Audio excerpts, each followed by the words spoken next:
The oil drop experiment was an experiment performed by Robert A. Millikan and Harvey Fletcher in 1909 to measure the elementary electric charge. The experiment entailed balancing the downward gravitational force with the upward drag and electric forces on tiny charged droplets of oil suspended between two metal electrodes. Since the density of the oil was known, the droplets' masses, and therefore their gravitational and buoyant forces, could be determined from their observed radii. Using a known electric field, Millikan and Fletcher could determine the charge on oil droplets in mechanical equilibrium. By repeating the experiment for many droplets, they confirmed that the charges were all multiples of some fundamental value, and calculated it to be 1.5924, 17, A, 10 and 19 C, within 1% of the currently accepted value of 1.60217647, 40, A, 10 and 19 C. They proposed that this was the charge of a single electron. Background. Starting in 1908, while a professor at the University of Chicago, Millikan, with the significant input of Fletcher, and after improving his setup, published his seminal study in 1913. This remains controversial since papers found after Fletcher's death describe events in which Millikan coerced Fletcher into relinquishing authorship as a condition for receiving his Ph.D. In return, Millikan used his influence and support of Fletcher's career at Bell Labs. Millikan and Fletcher's experiment involved measuring the force on oil droplets in a glass chamber sandwiched between two electrodes, one above and one below.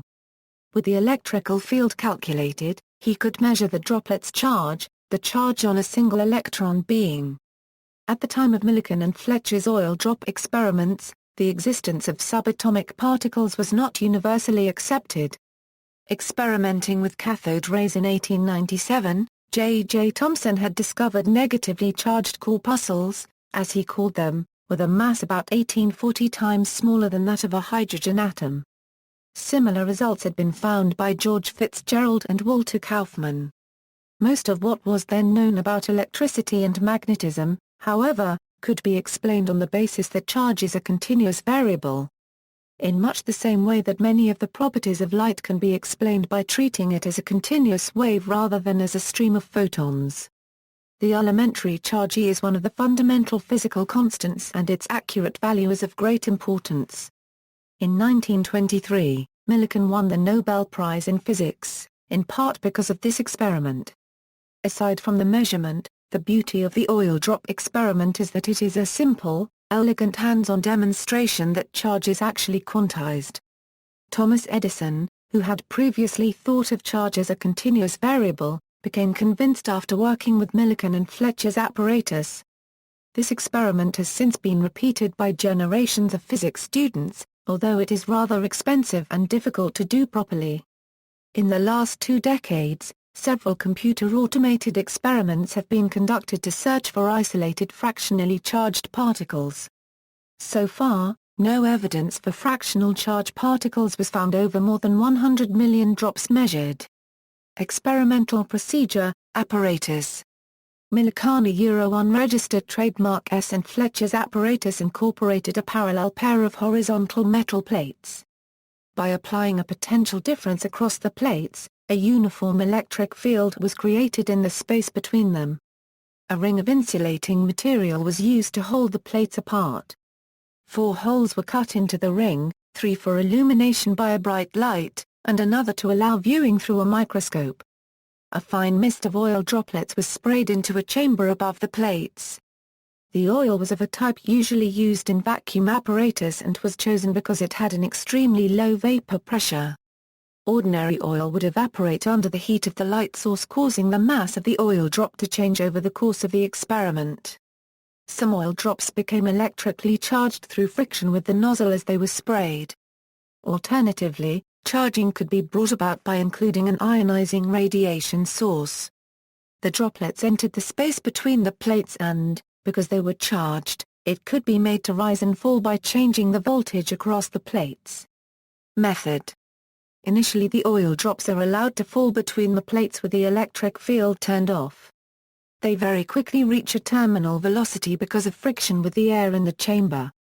The field is then turned on and, if it is large enough, some of the drops will start to rise. A likely-looking drop is selected and kept in the middle of the field of view by alternately switching off the voltage until all the other drops have fallen.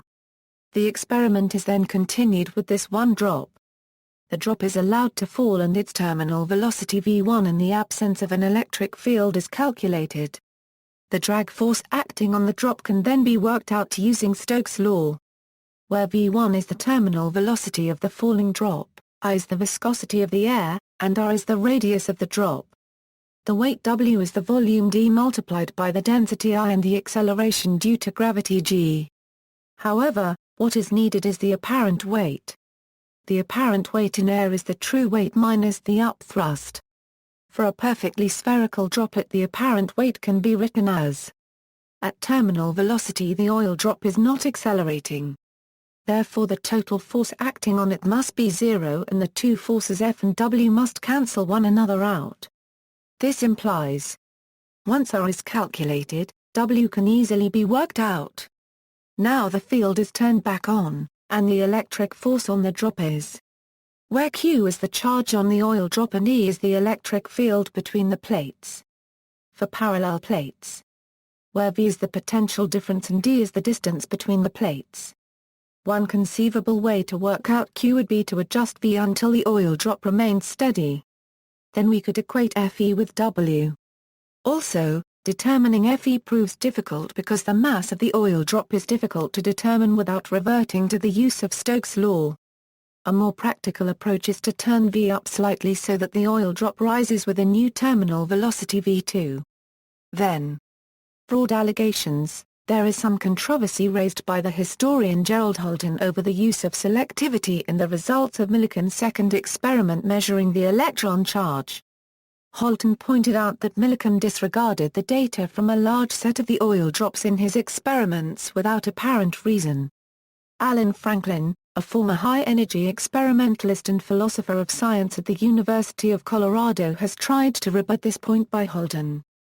Franklin contends that Millikan's exclusions of data did not affect his final value of E but concedes that there was substantial cosmetic surgery that Millikan performed which had the effect of reducing the statistical error on E. This enabled Millikan to claim that he had calculated E to better than 0.5%. In fact, if Millikan had included all of the data he threw out, it would have been to within 2%. While this would still have resulted in Millikan having measured E better than anyone else at the time, the slightly larger uncertainty might have allowed more disagreement with his results within the physics community.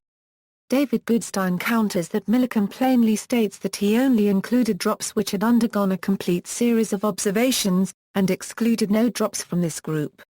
Millikan's experiment is an example of psychological effects in scientific methodology. In a commencement address given at the California Institute of Technology in 1974, physicist Richard Feynman noted, "We have learned a lot from experience about how to handle some of the ways we fool ourselves." One example, Millikan measured the charge on an electron by an experiment with falling oil drops, and got an answer which we now know not to be quite right. It's a little bit off because he had the incorrect value for the viscosity of air. It's interesting to look at the history of measurements of the charge of an electron, after Millikan. If you plot them as a function of time, you find that one is a little bit bigger than Millikan's, and the next one's a little bit bigger than that, and the next one's a little bit bigger than that, until finally they settle down to a number which is higher. Why didn't they discover the new number was higher right away? It's a thing that scientists are ashamed of. This history because it's apparent that people did things like this. When they got a number that was too high above Millikan's, they thought something must be wrong and they would look for and find a reason why something might be wrong. When they got a number close to Millikan's value they didn't look so hard. And so they eliminated the numbers that were too far off, and did other things like that. As of 2014, the accepted value for the elementary charge is 1.602176565. 35, A, 10 and 19 C, where the indicates the uncertainty of the last two decimal places. In his Nobel lecture, Millikan gave his measurement as 4.7745, A, 10 a 10 a stat C, which equals 1.5924, 17, A, 10 a 19 a C. The difference is less than 1%, but it is more than 5 times greater than Millikan's standard error, so the disagreement is significant. References. Further reading. External links: Thomson, Marshall, Good to the Last Drop. Millikan Stories is Canned Pedagogy. Eastern Michigan University. CSATSGC Team, Quark Search Experiment. The University of Texas at Austin. The oil drop experiment appears in a list of Science's 10 most beautiful experiments originally published in the New York Times. Ingeness, T.E., The Millikan Oil Drop Experiment. April 25, 2005. Millikan Array on the Elementary Electrical Charge and the Avogadro Constant. Physical Review. Series 22, 109 143. Bibcode, 1913 PHRV, 2109 MDOI, 10.1103/Phys Rev 2.109. Paper by Millikan discussing modifications to his original experiment to improve its accuracy. Hudspeth, P. and Klingler, R., A Search for Free Quarks in the Microgravity Environment of the International Space Station, AIP Conf. Proc 504, 715. A variation of this experiment has been suggested for the International Space Station. Perry, M.F., Remembering the Oil Drop Experiment, Physics Today, May 2007, 56-60.